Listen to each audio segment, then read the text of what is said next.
Hello and welcome to edition of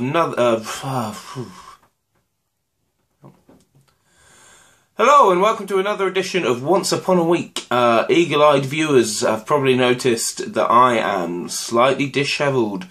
Not gonna lie, yesterday was my work's Christmas do, and everyone was like, keep drinking, come into town. I was like, I can't, guys, I've got to go to London tomorrow, I've got to film a vlog. And they said, Chris, you're not going to London till the afternoon, and at this point in time at least, no one's watching this vlog. So I had to argue with that, so at 3 in the morning, I was on some slides, yeah.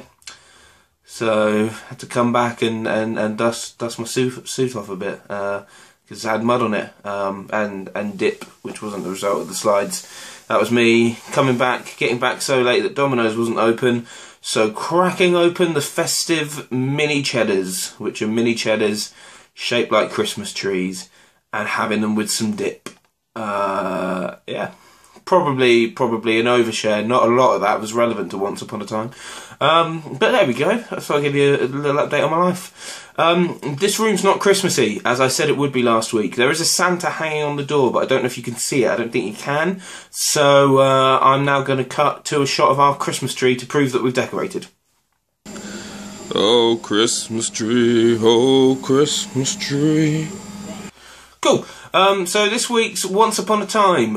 Really looking forward to it. Last week they did some really good stuff. The fairy Storybrooke might be underneath the town. She's now a deputy. Some plot lines are really beginning to come together.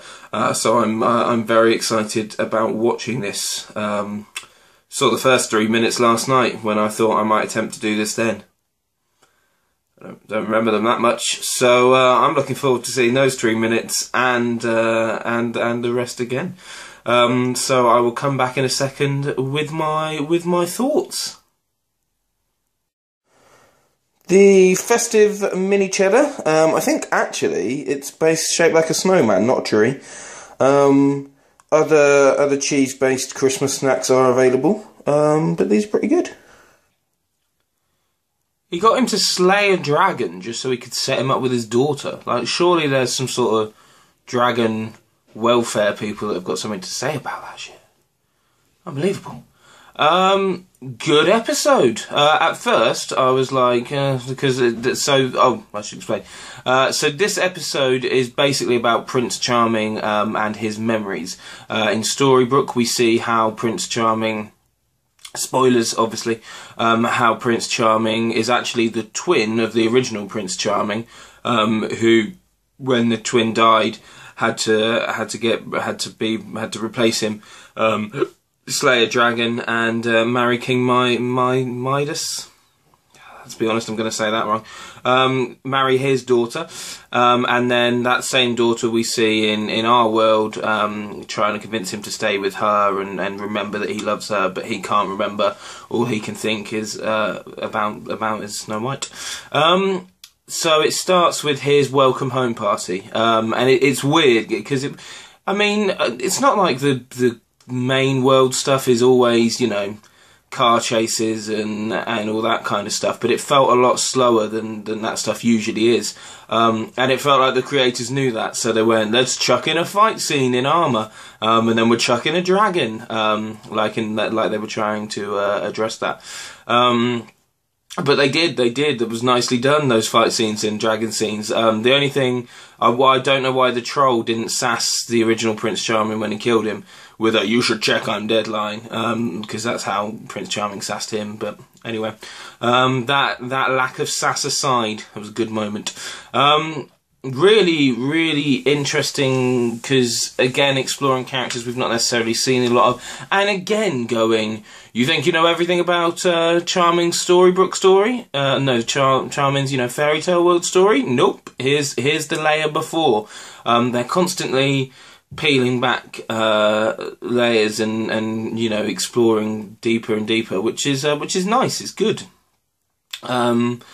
I also liked the woman who he was forced to marry, and the woman who he's gone back to at the end of the episode, in real life, the one who claims to be his wife and stuff. It felt like at first we weren't meant to like her because, you know, she's a bit snooty in the fairy tale world, and also she appears out of nowhere in the real world. And you know, you want Snow White and Prince Charming to be together, basically. But I really felt for her this episode. You know, she's you know, just as cursed as everyone else, and she thinks, or she appears to at least believe, that she really loves him. And yeah, I felt for her. It's nice that they, either you feel something for the characters, or you're just like, they're a great villain, like the Evil Queen and Robert Carlyle, who is stunning, so good. Even the only character that I've not warmed to and that I kind of dislike is the Doctor, who's basically Barney from How I Met Your Mother. I'm sure I'm not the first to say that. Someone must have, you know, must be have been discussed on forums or whatever. But essentially, he's Barney in the way he looks, the way he dresses, and seemingly his attitude to women. So it's nice for, you know, I would recommend Once Upon a Time to anyone missing How I Met Your Mother. Not a lot of The Boy, not a lot of Emma this week. But that's fine. Like, you know, it's a character piece episode. But it's a character piece episode with some dragon slaying, and some fighting. So, you know, I like that they brought it back to in the end to Snow White waiting, and you realise that's why he was, you know, after the ring and all that kind of stuff. They're really, like I say, they're really peeling it back, but they're peeling it back. I like that example of peeling it back, because that's just not a story. It doesn't just give us more backstory. It adds context to something we've already seen, which is nice. Again, I can't express enough how great Robert Carlyle was.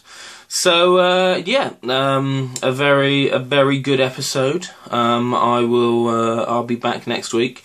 I'll be less dishevelled, which we're all excited about, no doubt. And yeah, cracking. I've been Chris Billingham, and I will see you once upon a week. I don't know why I do the nod. It's odd. Stop doing it.